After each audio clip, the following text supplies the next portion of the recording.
Ladies and gentlemen, thank you very much for joining us on another episode of Inside the Mind. Today, live from the Rocky Button, here with the prolific Heyzeus. I'm the source.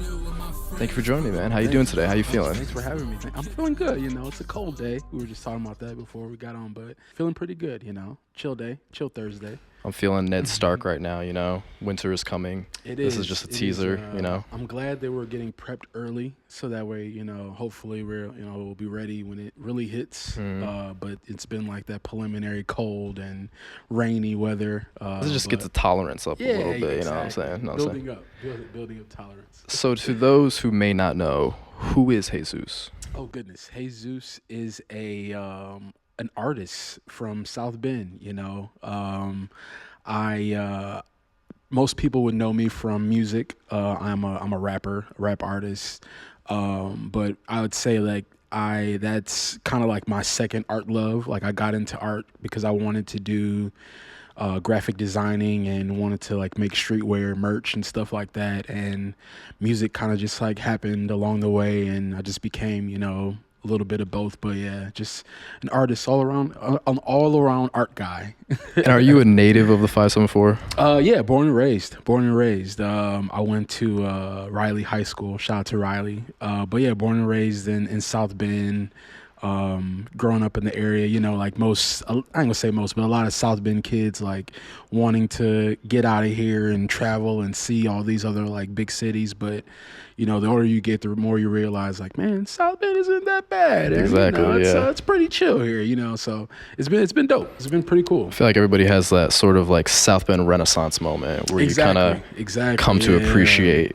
It definitely hit me hard. Literally me and a lot of my friends had it, man, we got to get out of here, young 20s, trying to, like I said, travel and doing our art and trying to get into bigger markets and just meet more people. And that's what we did, so to do those experiences, it was funny to be in other places that we couldn't wait to go to and thinking man, can't wait to go back home. And just that familiarity is something that you appreciate the older you get, having a community of people that you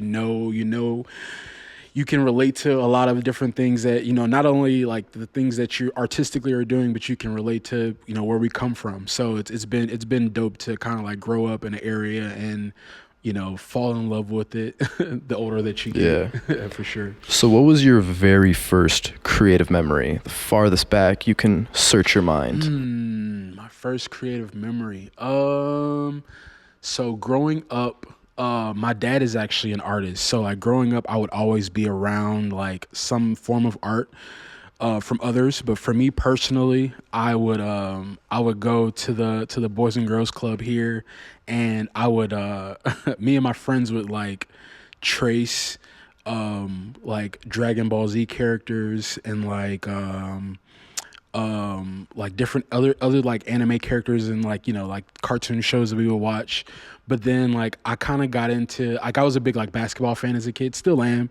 So I would take magazine covers and try to redraw certain covers that I had. I had this really cool Tracy McGrady cover that I wanted to redraw. I don't think I ever finished it, but those are my childhood memories of wanting to draw and wanting to kind of knowing that I wanted to get into art some kind of way, but not really knowing what direction. Kind of wanted to follow after my dad, but realizing man, drawing art is a lot. What kind of so your father was an illustrator, or what kind of artist did he? He would paint, and he would do a lot of mostly color pencil, family portraits of people. He would do a lot of oil canvases and stuff like that. So, I would always remember, being a kid and seeing all types of art supplies around the house and wanting to, be more involved into that aspect of art. But, just being a kid and really not being good at it, but still just wanting to, to try it out and to do it. I think growing up, I kind of just always drifted towards kids that made art. Like most of my friends throughout life have been some form of artist or, in some form of way. And the older I got, and I've realized like how crazy that is, like to not, you don't kind of like, it's not intentional, you're just making friends, but then you realize like, man, like most of the friends that I've had throughout life have been some form of artist, whether it's been drawing, painting, acting, or, even music, so it's cool to have been surrounded by all of this like artistic creative culture without realizing it. And then once it clicks, it's like, man, like this has been something that has always been there, just never realized it. So when did you know that you wanted to pursue music as faithfully as you have? It was much later in my life, like in like my like mid-20s. I was so like I said, starting my artistic journey, it was mostly graphic design. Like I would kind of do like, art covers for other music artists. That was so the kind of like the cool irony of like my journey began working with like rappers, like designing, like whether it's flyers, designing show flyers, designing like album covers and their merch. And then that's what kind of like, allowed me to enter into the music. A few of my buddies were always recording. So like I would kind of like tag along and get into it. But the earlier years, I never really took it seriously. It was just kind of like fun to do, like hanging out with the homies, like, they're rapping, I'll rap too. But I knew that it was a great, gateway to get into to the merch. Like I knew like I always wanted to still do the clothing, but like music was like the gateway to that. But then as I would do more music stuff, I kind of just pushed, everything else to the back burner. So I'd say like, I want to say like 15, 16, maybe a little bit before then. It was kind of like when it kind of clicked in my mind, like, not only do I like enjoy doing this, but it is allowing me to kind of like grow as an artist from, personally. And I'm able to meet and connect with so many other artists that are kind of like, new to the field and trying to get established as well. So, and I'm a big person that, I love to be around other creatives. I think that's what has allowed me to grow as well as I have and be as, always inspired as I am, is I'm always connected with other creatives and just seeing their routines, like seeing like the little things that they kind of like geek and nerd out about, to kind of like, oh man, like I never thought of it that way. Let me try it that way. So yeah, like 2015, 2016 is when it kind of like really like, all right, like this is not only do I like this, but it's working out in a way that I never thought that it kind of would have. Yeah. Let me just keep going and see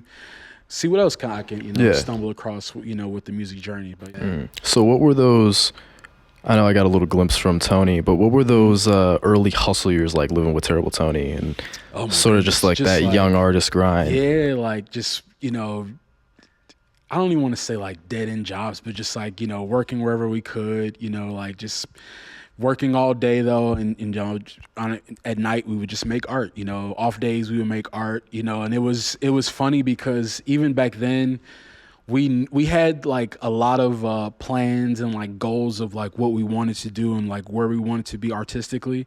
But for us, it was just, even with all the planning, we just like had fun making art, and still to this day, like a lot of those principles that we, thought about or developed back then, kind of like hold true to, who we are as creatives. It was, a bunch of kids that, worked on, like art in high school, and like after high school is just like, like what now? But also the world is entering in a place where the internet is so important and prominent, and, it's easy to pull out your phone and see like an artist, making a living. So it's hard to tell like a bunch of artists that like, you can't really do that. It's like, no, we see it. Like we see it every day.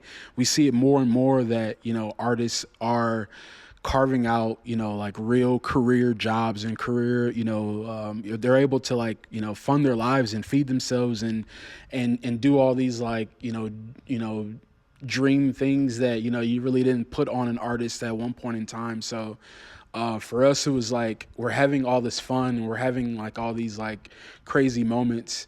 And then we didn't realize like how much it was like building our, our futures, but it was, but I think because we focused on so much fun, it allowed us to create like unconsciously, like you're not creating from the source of like, all right, this is the next thing that's going to make me rich. This is what, it was just like, you have a crazy idea, you try it out. If it sticks, it doesn't. You move on to the next thing, but you don't stop, it's Doing it just for the love of the you're just game. doing it for the love of the game, Yeah. And I think like that is, that's probably, and that's definitely like the thing that I learned from Tony the most. Like, it's funny, like meeting Tony was always, it was crazy because, he was a person that I would see like online, and then like once you see him in like person, it's like, oh man, like that's the dude I would always see online. So like we instantly kind of like got cool. And at the time, like I wasn't really making art, but Tony was drawing every day. He was always doing something artistic, and I even still like admire that about him, because he is like the definition of what an artist is. Like he's always, if you see him, he's covered in paint. Like he's always thinking. The about last art. time I Like, shook up with him, like, there was paint on his hands. Paint Yeah. everywhere. Like I love that, because and for me it's a reminder that there is at least one person in the world that is doing something that he loves to do, like every day, no matter what. And like that fuels me, like knowing that there are more Tonys in the world, is always like a consistent like inspiration to like keep going. Like you can have a day where you're just not feeling it, but the next day, work on something, or put yourself back into that creative mode or energy, and you'll figure it out from there for sure. So what is it like now pursuing art full time as a career? How was that experience like? It's cool. It is. I would be lying if I said it was like the best, the best ever. But I love it. Like I would think about like days working like 9 to 5, and thinking like, man, like if I just had X amount of Z of time to like do this, like what would that mean? What would that feel like? And a lot of times, you kind of like get stressed at work. You're thinking about like, man, like I don't have time to do any of the things that I do that I truly want to do. And then you flash forward to like being a full-time artist, and you have all that time, but also you don't have that stability of certain things, and you have to use all of your resources. You have to, and for me, it was tough early on, because I have growing up, I was never like the most like vocal person. Even like getting into music, it was super weird and awkward for a lot of years, just because I've always just been like a really quiet, reserved person. But music is, it forces, especially doing it full time, like it forces you to have conversations, and like sometimes they're uncomfortable conversations. Sometimes, you have to go get out of, I don't want to say get out of character, but sometimes you have to go against the grain, or do something that is not the norm, quote unquote, for you. But I think it's been great for me personally, because it's, it has allowed me to figure out more things that I truly want, like as an artist. Starting out, it was a lot of like freelance, and you're doing things that other people are requesting, and I still to this day do like freelance stuff, so it's like a blessing. But earlier on, it was like, when everything that you're doing is like the idea of someone else, it kind of reminds you of like working at a job. It's like, I'm doing the thing that I want to do, but I'm still like not. It's still like I'm still answering to someone else. I'm still whatever. But you kind of realize like being that independent artist. You even though you don't have like the stress, or you don't have like the a boss looking over you, like you still have to like make those conscious efforts of like getting up every day, wanting to work, wanting to grow, wanting to be better, wanting to figure out what the next step is, what's the next journey, what's the next whatever. And I am appreciative of like having like a great community around to kind of like bounce off ideas, bounce off of like inspiration or whatever. But yeah, it definitely has its ups and downs. but I wouldn't trade it just because like I'm able to create how I want to whenever I want to. I'm able to travel as much as I need to with the artistry. So I've been able to kind of like carve out a nice schedule. And I've been able to connect with a lot more artists that I probably wouldn't have been back in the past. So it's been pretty cool. You're talking about carving out a schedule that works for you. So what's sort of like, what are your keys to like that consistency and that self-discipline within your craft to have that output but yet not get burnt out, you know? Especially like not getting burnt out. For me, it was like something as simple as like pulling out my phone and like using my calendar app. Like, you know, like you have, you know, like access to, you know, a walking planner with you. So for me, it was like making sure that I schedule, like I write down or take notice of all the things that I have to do. And if like burnout approaches, recognizing that it's there, and sometimes you really can't fight through it, you know, like sometimes you do need to take a break and like, all right, I need to say no. I need to turn down this opportunity, and maybe like it sucks in the moment, but also it could be better for you. You know, like I've had moments where like, you know, you try to put so much on your schedule, and now like your voice is messed up, or now like you're just tired. And, you know, like I would never want to be in a position where I'm like doing a show or doing an event and I'm like not giving it 100%. I think that is what's helped me along my journey is I try to treat everything like it is like performing at the Grammys, you know, like whether it is open mic or whether it is like a festival show, you know, like it's all important. It's all reps. It's all a part of I guess, like the story, you know? So I guess remembering that as much as you love it, as much as, you know, it is like fun or whatever, you can get burnt out, and not, you know, letting that discourage you, but, you know, trust your body. You know, it's all those like cliche things that you would go into, even like sports or like, you know, like working like, you know, like a professional job, you know, like burnout comes with things that you love and it comes with things that you hate. But it's realizing that the burnout can and won't control you. If you love what you're doing, that creativeness, that passion, that fire, it comes back, you know, but sometimes you just need to rest your brain, rest your mind, and, you know, trust yourself to get back to that routine. So I wanted to ask, so what is Homegrown Hype and South Bend Don't Break? Take me through these entities. So shout out to Homegrown Hype. Homegrown Hype was actually started by Reminisce X. It's basically like a creative baby of hers that she brought along myself and Toast to help her kind of like carve out. But it's really just it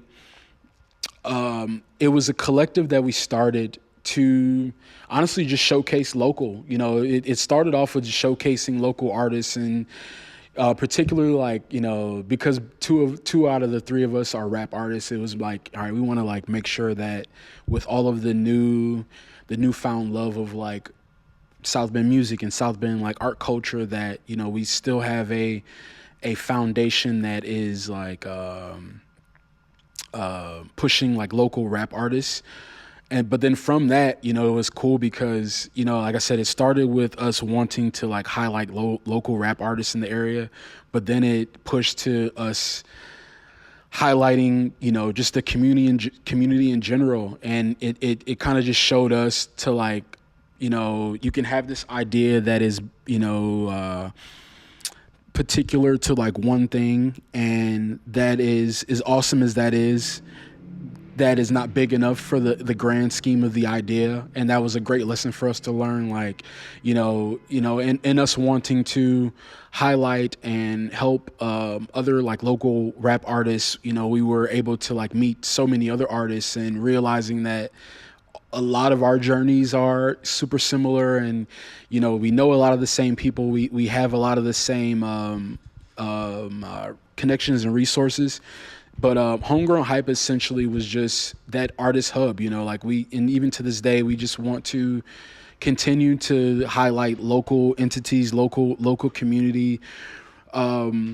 one of our fixtures is our motto, I guess, is grow your own flowers, and it's basically just to reminding artists that as much as you want to, as much as you want to have that recognition from other people, it starts with yourself. It starts with, making sure that you are dedicated to your artistry, more than anyone else. It's easy, we live in it's easy to kind of like get into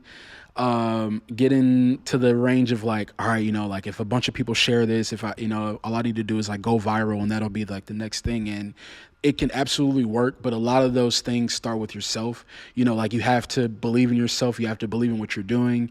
You have to learn the business of what you're doing. Like even art, like that was one of the biggest probably hiccups that I had early on, is like not really knowing the business of making art, and the business of, doing shows, and like needing equipment, and like, you want to rap, but then I want to do a show. Like, do you have speakers? Do you have microphones? Like learning that it is not just saying that you want to do these things. You actually have to like execute. And a lot of variables. There are a lot of variables that come along with it. And I think a lot of us, when you're writing a song, you're not thinking about getting speakers for the show. You're just, you want to just make your art and create. And like, that is awesome. But realizing that, if it's something that you really want to take seriously, if it's something that you believe that you can profit from and actually like make money, and you want to go on tour, you have to learn how to do contracts, and learning, how to, do these things that, a lot of us don't want to do. But, if you're a local artist, like you don't have management team, you don't have like the luxury of having, just the label will do it. Like, no, you gotta learn those things, And so Homegrown Hype essentially we kind of just started to remind artists those to dive into those principles early, early in your artist journey. Like, it's great to just be locked in tunnel vision on the creative process. But after that, you got to lock in on the business as well. Like, there are business things that you got to learn, and because you don't want to be overwhelmed too late in life. You don't want to, kind of like get connected with the wrong people just because you didn't learn, some of the like obvious or like, small lessons early. So, Homegrown Hype essentially was just that, and it still is, like we still try to connect with artists as much as we can, just to give any type of help or feedback or anything like that. And then as far as South Bend Don't Break, that was kind of like my passion project. That's your baby. Yeah, that's my like artistic baby. I always wanted to do like a like South Bend related like brand. Yeah. So South Bend Don't Break was kind of like the corny idea that I had like years ago. And then like as I got into music and wanting to branch back into the clothing, that was like, all right, I think I can make like a South Bend Don't Break, kind of like a play on like all these like Ohio had one, I think. But I know like Indianapolis has like Nap or Nothing, which okay, is, I've heard of that. It's really cool to like have like a brand that is like intertwined with the city. Yeah. Like something that people could like see and stand behind, something that, meant something to someone, So yeah, shout out to South Bend Don't Break. And so, because that's kind of a future question I had, like your most special project to you, any project, whether it be like mixtape, something that, was a clothing idea, or even a business like that. Honestly, I think it's South Bend Don't Break, just because it was like I said, music was something that I never thought that I would be doing in my life, if I'm being honest. Like I growing up, I never thought that I would get into music, but I knew that I wanted to be into like art. And early, like when I was, probably like middle school, I was drifting towards streetwear, and like, man, that's something that I kind of would be great at. So like getting into music kind of just shifted my life in such a like unexplainable way, that when I was able to like kind of like get my bearings with that and take I don't want to say break, but kind of like shift to something else. Getting back into the clothing was, for me, it was like a dream come true. Like I remember getting into music thinking like, all right, maybe I'll like, I'll start making music and like I'll be this super successful rapper, and then like everybody will want to buy like all the clothes that I've always wanted to make. And like it didn't really happen that way, but eventually I did get back into clothing. And I'm grateful that like music was that foundation that did allow it. Like it was like one of those weird ways that, like, you had a plan, it didn't work out exactly how you wanted it to work, but it kind of did. Like I did end up getting back into clothing, and music was like a big part of that. So I would say that South Bend Don't Break was probably been like that one thing that, like, when I started it, it was like that, oh man, like, you make clothes too? It's like, no, like, this is actually like what I want to do. Like, music was just like the thing that kind of allowed me to do this, which I'm super grateful for. But it's been awesome for me to realize that I can do both. I can intertwine both of them and have this cohesive unit of utilizing music to push the other artistic endeavors that I want to do, and vice versa, using those to also I make music, and if you want to include that, you can do that. So it's been nice to intertwine for sure. Who would you say was your biggest artistic influence, musical or otherwise? Oh goodness, I have a lot. So I don't want to keep talking about terrible Tony, but Tony, Tony's definitely Tony's like choice. My biggest like art inspiration. Oddly enough, it's Tony and one of his best friends, B. Denise. Shout out to B. Denise out in New York. B. Denise is an incredible artist as well. Musically, I got a lot of music inspos. Like growing up, I was like a big like boy band fan. So like I grew up like listening to NSYNC, Word. So like I said, rap was like, never thought that I would get into rap, but I'm a big like Dom Kennedy fan. I know my boy's going through a lot right now. Drake fan, as well. But yeah, I have a lot of music inspos though. Like, just it's I think because like I didn't grow up wanting to make music, like my music inspos have like always been all over the place. And then like as I got into rap, I kind of like stopped listening to other rappers. You get that like, man, I don't want to like listen to anybody else. I just want to like focus on my stuff. But every now and then, like I'm always nerding out to everything. Tyler the Creator, Childish Gambino. Like I have a lot of music inspirations for sure. So when you're performing, how important to you is the role of live instrumentals? I've noticed that. Super important. I'm always like on record of saying that like live performing is probably like my favorite part of creating music in general. I write and create a lot of music with the thought and intention of performing it live, and being able to have like, is one thing to like perform live over like just like your like the raw beats or whatever, but like having like live elements with it, like whether it's like live drum, live keys, live guitar, or anything like that, just takes it to the next level. It kind of just like unlocks a lot of things for you. I don't know, it's just like it's like therapy almost. It's just freeing to have these like out of body experiences of like, man, like not only did I like write this music, I get to like perform it and showcase it. I get to scream it as much as I want. I get to scream it as loud as I want to. You get to kind of like pull people into your process of what you're feeling, whether it's good or bad, or sometimes you can write from a kind of a sad place and you're like crying while you're performing. But all of those like moments I think are super important, and it kind of like is necessary in your journey as an artist for sure. What's been your personal favorite or best performance of yours that you would say? I've had a lot of really fun performances. I would say like any of the past like 3 Yart performances have been my favorite. Just because it is like the guaranteed day that I know that not only like do I get to like just like have like an immense amount of fun on stage, but like I get to do it with like all of my like artist friends that I really don't get to see all throughout the year as much as I like want to or we used to, like when we were, like kind of like in our earlier art years. But yeah, any of the yard stages are probably like it's like when now I'm at the point now where like I hate picking favorite like, performances, but those are like, I go into those with a little bit more oomph. Yeah.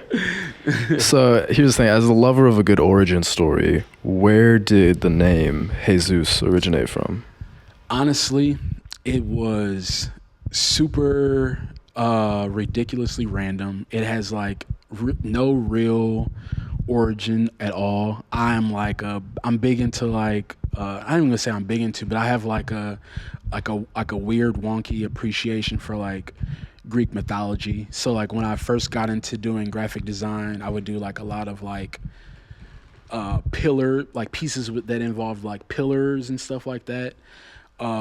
So like I kind of just wanted to do like like Zeus is like a art moniker, and then I just added like Heyzeus to it, but then I spelled it weird, and then once I got into music, it was kind of just that was already the thing that people were calling me. I have like the worst artist origin name story ever. It's just it's just something that I've been hearing some origin stories. They're not all crazy to do one thing, and it stuck so much that it's here. I'm finding that's the case with most of them, like Terrible Tony, Action Adam. Exactly. Weren't like crazy. It wasn't like it's like stupid. Like it wasn't their platoon name in Nam or something. It was just has a silly. I hear like origin. People that have like awesome origin stories, and I'm like, damn, like I want to steal that. Like I've heard like a few that I can't think of right now, but I've heard like a few that have in my life that have been like, man, I wish I had a origin name story that cool. Like I always get jealous hearing good ones because I'm like, man, mine is like the worst. But knowing that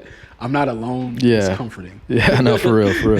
So what would you say is one album that you could not live without? Maybe not your personal favorite album, but I take this album away from you, you can't play it anymore. What would be that album? Of mine or just in general? In general. Oh, easy. Songs About Jane, Maroon 5, all-time favorite album. Could not live without it. What about it holds that personal connection with you? I don't even I don't know if I can like think about like where I was at the time when I like heard it first, but it's just like so Sunday Morning is like one of my favorite songs, so it has that on there. I remember buying it at Target. Southside Target, shout out to Southside Target back in the day, and just like it was one of those things like going to buy the album and like the lady at the register looking at me like, you listen to Maroon 5? And I'm just like, yeah, like don't judge, shorty. Like I gotta listen to this now. But yeah, Maroon 5, that album is Songs About Jane is filled with a lot of great ones. Harder to Breathe, Shiver, just great music. What about when it comes to movies? What's one film that you could not live without? Oh man, I could probably talk about movies more than I could talk about music, honestly. Lay it on me. That is honestly a tougher question. My favorite movie, if I had to pick, is The Prestige. Prestige. Yeah, I'm a big Christopher Nolan. Yeah, I'm a big Christopher Nolan fan. That's one of my favorite movies. I have a weird like love of like magic. I don't know why, but yeah, The Prestige is probably like, if I had to pick a movie to watch every day for the rest of my life, it'd probably be The Prestige. Yeah. What would be 3 keys that you would give to any up and coming artist? All of them are gonna sound so cliche, but find the right community for you. I think that is super important. Finding your community. Speak up for yourself at all times, even if you are uncomfortable with that. Always speak up for yourself and advocate for yourself. You are always going to be the only not the only person, but you are, if you're doing it, you gotta speak up for yourself. Third, keep smiling. Keep smiling. I like that. Yeah, keep smiling. I like that. That's important. What does South Bend mean to you? Oh, it's home. It's home. You know, it is. It means. South Bend is it. When I think of South Bend, I'm always reminded to like never judge a book by its cover. You know, like just never think something cannot be bigger than what it seems. And South Bend is a constant reminder of that. You know, I get to like drive around and see like murals that my friends have painted on businesses that have been here for hundreds of years. Like stuff like that is like, you know, it's important. It means a lot to a South Bend kid. So that's awesome to see for sure. Even just around this room itself, just surrounded by crazy. So many artists. It's like I have an Alex Ann at home. I got a Terrible Tony at home. I got a Lauren at home. This is crazy. So what's next for Heyzeus? More music, more merch. We are currently trying to put together a workshop next year for the kids in the community. We want to like make sure that we are getting kids into music as early and as often as possible. We want to kind of not only show them like the creation of music, but like I said earlier, the business side, you know, like getting kids early that if you want to be an artist, amazing. Learn the business, you know, and not to overwhelm them or scare them, but you know, it's you know, it's become one of those things that, you know, art can be a thing that, you know, you live off of and, you know, you can make a great living and, you know, travel the world doing art, you know, but, you know, why not learn the things that you learn later, you know, when you're in middle school or high school or, you know, even younger than that. So giving them the tools. I love that, man. Early, love that. For sure. So the way I like to roll the credits is with some shout outs, man. Anybody on your noggin that you'd love to give a shout out to? I know we've heard a few already, but anybody you can throw out? Yeah, sure. Shout out to Reminisce X. That's my boo thing. Shout out to Toast, an amazing sound guy, an amazing guitarist, an amazing drummer, amazing everything. Shout out to the Rocky Button for always giving us a home and a safe space to do cool, awesome things. Shout out to, I don't know, everybody, South Bend. Shout out to the Silverhawks. I miss the South Bend Silverhawks. That's a good. I was wearing a Silverhawks sweatshirt the other day, and this girl was like, "Man, you remember the Silverhawks?" And I was just like, "Yeah, like I only remember." Yo, were you around for? Was this before your time? Was it's called the South Bend White Sox back in the early '90s, before the Silverhawks? Definitely before my time. Because I've heard. Yeah. I'm trying to track down some sort of South Bend White Sox merch from the early '90s. I would probably pass out if I saw some like South Bend White Sox merch. That sounds crazy. Because I think the minor league affiliate went from the White Sox to the Diamondbacks, which was the Silverhawks, and then now the Cubs. I remember being a kid and being like a random Diamondbacks fan just because they were like affiliated with the Silverhawks. Like, I like the Diamondbacks. That's crazy. That's a great shout out. Yeah. Shout out to Silverhawks. But yeah, hey. Anything else you'd like to share? No, you know, just keep smiling. Hey, you know? Appreciate it. You heard it here straight from the source and Heyzeus, live from the scene at the Rocky Button. Thank you for your time.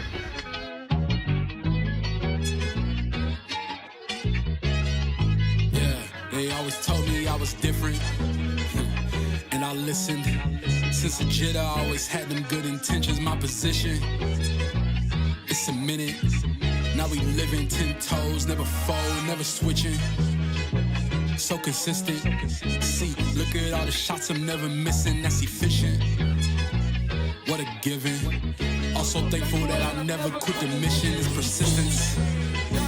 Can't be copycatted. I was climbing up the ranks where y'all was jogging backwards. Treated up like target practice for my godly status. Hold up, let me get some flames in the chat. Let me get some flames in the chat.